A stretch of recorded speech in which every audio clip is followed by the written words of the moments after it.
আমি গ্রাম্য ডাক্তার দীনেশ দত্ত। আমার বাড়িতে যখনই প্রধানমন্ত্রী শেখ হাসিনা পদত্যাগ করে সাথে সাথে আমার বাড়িতে অ্যাটাক করে এবং আমার বাড়ির ওখানে আমার বাড়ির পাঁচিল এবং গেট সহ আমার 4টি রুমের আপনার কি বলবো আমার 20 লক্ষ টাকার অধিক মালামাল স্বর্ণলঙ্কার 3টা মোটর সাইকেল সব কিছু করা আমার দেখেন ব্যাগে জামা প্যান্ট দিয়েছে আমি এর বাইরে আর কিছু বলার নেই।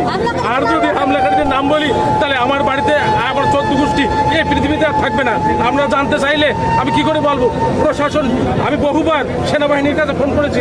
আমি বাংলাদেশ খ্রিস্টান পরিষদের সভাপতি নিত্যান্ত আমার বাড়ি ভাঙচুর করে আমার জায়গা পর্যন্ত আমার ঘর পর্যন্ত পৌঁছাতে ওর লকার ভাঙা পর্যন্ত পৌঁছাতে 2 থেকে 3 ঘন্টা সময় লাগে, কিন্তু নীরব কোনো শাসন নেই। আমাদের এলাকা আতঙ্ক, হিন্দু সম্প্রদায়ের লোক অত্যন্ত ভীতু সন্ত্রস্ত হয়ে আমরা এখন কি করবো, কি অবস্থায় আমরা আছি। আপনারা মিডিয়ার লোক আপনারা বিচার করেন।